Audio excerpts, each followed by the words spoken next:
Atrás do navio inglês, uma explosão de canhões irrompeu, mas a fuga foi veloz demais. No interior do navio, o capitão Gibson despertou de um sono pesado e embriagado, alarmado pelo movimento repentino. Durante 6 meses, a tripulação inglesa da expedição corsária, patrocinada pelos espanhóis de Gibson, ficou ancorada, aguardando documentação. Privados dos salários miseráveis que lhes haviam sido prometidos, Gibson cambaleou até o convés superior, onde encontrou seu próprio imediato, Henry Avery, no leme. Furioso, Gibson exigiu saber para onde estavam indo, ao que o audacioso Avery respondeu: "Eu sou o capitão agora, e esta é a minha cabine. Portanto, saia daqui. Estou indo para Madagascar para fazer minha própria fortuna e a de todos os bravos que se uniram a mim." A promessa de uma navegação honesta oferecia à tripulação apenas viagens longas e opressivas, com comida escassa e salários ínfimos. Assim, após enviar Gibson e outros 16 homens em um pequeno barco, Avery e seus 80 associados amotinados traçaram um curso para Madagascar, onde homens comuns como eles poderiam conquistar sua fortuna à base da espada e do revólver. De fato, um compatriota inglês, Thomas Tew, havia se aventurado por lá e construído sua lenda saqueando os tesouros do Oceano Índico. Renomeando o navio como The Fancy, os piratas navegaram primeiro para as águas tropicais de Cabo Verde para se reabastecerem. Capitão Avery atacou 3 navios mercantes ingleses para obter carne salgada, peixe e sal, e apresentou às tripulações empobrecidas um arranjo aparentemente igualitário. Se eles se juntassem a ele, o Código dos Piratas estipulava que o saque deveria ser dividido de forma clara e justa, e capitães injustos poderiam ser depostos. O próprio poder de Avery era controlado pelo de seu contramestre, Joseph Dawson. 9 dos marinheiros ingleses embarcaram, e logo os piratas chegaram às águas turquesa da África Ocidental. Capitão Avery conhecia bem essa chamada Costa dos Escravos. Após um período na Marinha Real, ele havia feito fortuna comprando pessoas de chefes africanos e, muitas vezes, roubando os próprios mercadores de escravos. Homens e mulheres imploraram por misericórdia enquanto Avery os acorrentava no porão para morrer de fome e se afogar em seus próprios dejetos. Meses depois, ele retiraria os sobreviventes para serem vendidos e sofrerem pelo resto de suas vidas nas plantações das Índias Ocidentais. Agora, Henry Avery retornava a essa costa com outros propósitos. Ele ergueu a bandeira inglesa em um porto verdejante, e um grupo de aldeões guineenses logo remou até o navio e subiu a bordo para negociar. Os piratas os roubaram de seu ouro, os acorrentaram e os venderam todos como escravos. A tripulação continuou para o sul, parando para remover convéses desnecessários do navio, de modo que o Fancy se tornou uma das embarcações mais rápidas do Atlântico. Com a nova velocidade, Avery perseguiu 2 navios corsários dinamarqueses e liberou uma torrente violenta de fogo de canhão. Os dinamarqueses se renderam e entregaram 40 libras de ouro, baús de tecidos finos, marfim e armas, e 50 grandes barris de conhaque. 17 corsários se juntaram à tripulação. Agora, meses após o início da jornada, o Fancy alcançou ventos frescos, que a levaram para além de cardumes de baleias saltitantes e ao redor do Cabo da Boa Esperança, e a tripulação avistou finalmente um porto distante e amigável. As margens de Madagascar eram lar de colônias marítimas de ladrões e assassinos, esconderijos de piratas. Os homens recuperaram suas pernas em terra, devorando alegremente o conhaque roubado. A tripulação explorou as florestas pulsantes nos meses seguintes e encontrou nativos malgaches que trocaram gado por armas.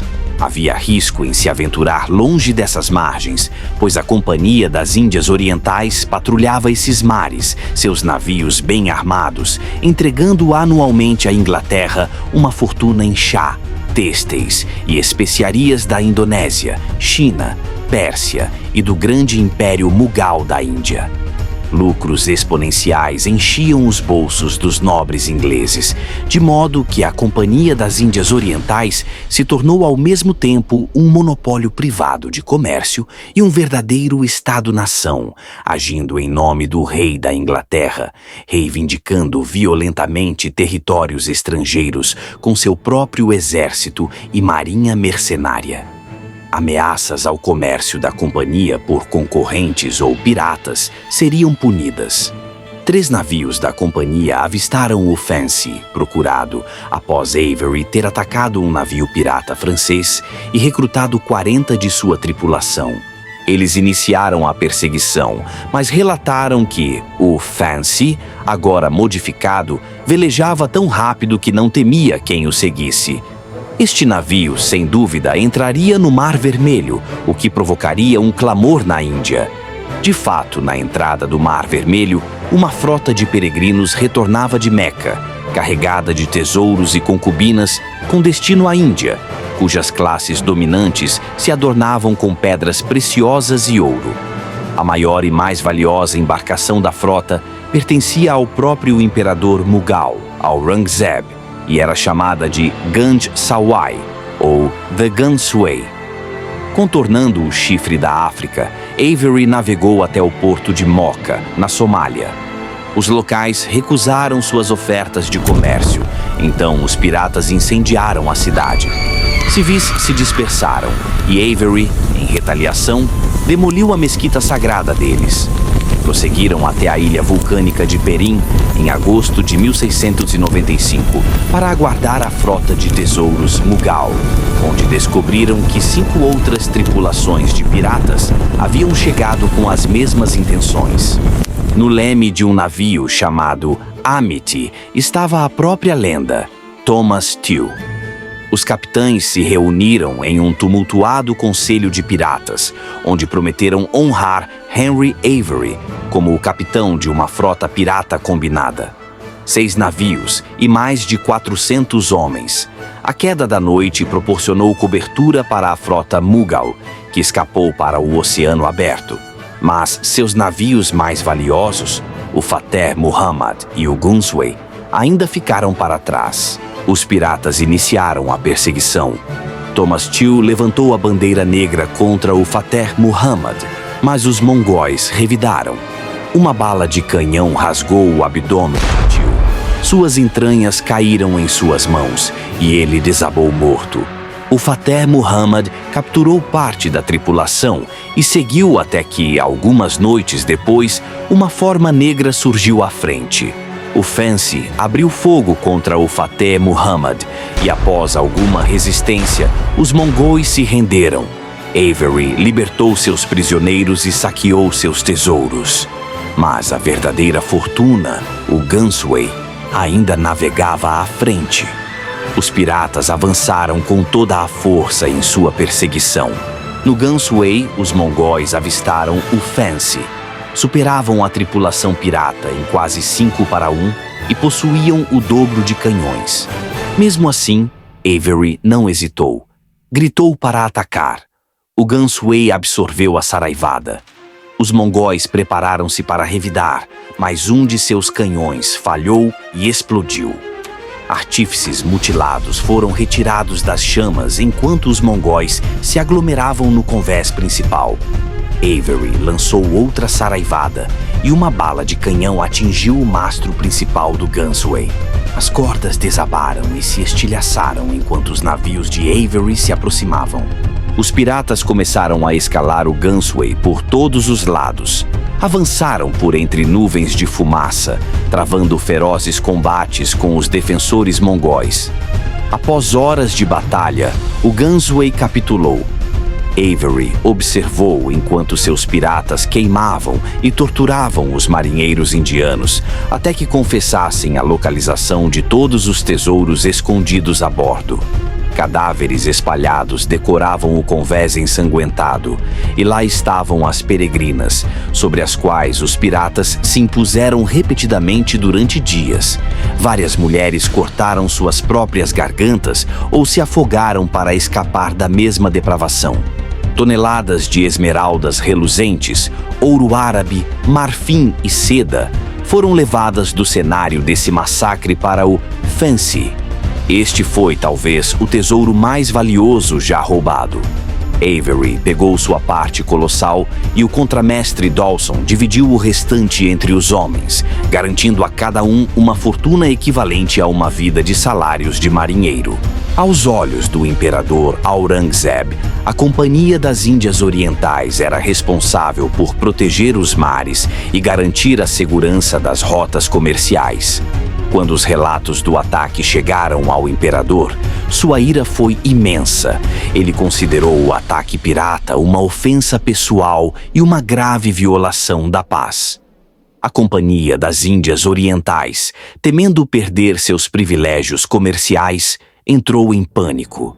Se o Império Mongol decidisse retaliar, a companhia poderia ver seus lucrativos negócios na Índia e em outras partes da Ásia completamente destruídos. Os mongóis prenderam e executaram vários ingleses que encontraram em suas terras como represália, e o Império exigiu que a Inglaterra capturasse Avery e sua tripulação, punindo-os exemplarmente. A pressão era tamanha que a própria coroa britânica interveio. O rei Guilherme III emitiu um mandado real, declarando Henry Avery e seus homens como criminosos procurados, oferecendo recompensas pela captura de cada um deles. Enquanto isso, Avery e sua tripulação navegavam em direção ao Caribe, dividindo o saque e buscando maneiras de desaparecer. Alguns homens conseguiram se estabelecer nas colônias. Outros foram traídos ou assassinados por seus próprios companheiros em disputas pelo tesouro. Avery, entretanto, tornou-se uma lenda viva. Dizem que ele desembarcou nas Bahamas, onde usou sua fortuna para subornar autoridades locais e garantir um porto seguro. As últimas notícias confiáveis sobre Henry Avery são envoltas em mistério. Alguns relatos sugerem que ele retornou à Inglaterra sob um nome falso, vivendo o resto de seus dias na obscuridade. Outros afirmam que ele foi traído por mercadores desonestos que lhe prometeram transportar seus tesouros para a Europa, mas acabaram roubando-o. Avery teria morrido empobrecido, sem conseguir desfrutar da riqueza que tanto arriscou para conquistar. Mesmo sem um final claro, a lenda de Henry Avery perdurou. Ele é lembrado não apenas como um dos mais bem-sucedidos piratas da história, mas também como um símbolo da audácia e da brutalidade da era dourada da pirataria. Seus feitos no Mar Vermelho se tornaram histórias de aviso e inspiração para piratas que vieram depois, e sua captura, ou a falta dela, deixou um legado de inquietação nos mares. A vida de Avery, envolta em sombras e rumores, se tornou um mito, alimentando a imaginação de gerações sobre a busca por liberdade, fortuna e poder, mesmo que à custa de sangue e destruição. Espero que vocês tenham gostado dessa incrível jornada pela história de Henry Avery e a era dourada da pirataria. Se curtiram o vídeo, não se esqueçam de deixar o gostei, isso ajuda muito o canal a crescer. E para não perderem nenhuma das nossas futuras aventuras, ativem o sininho e se inscrevam no canal. Assim vocês ficam por dentro de todas as novidades. Obrigado por assistir e até a próxima!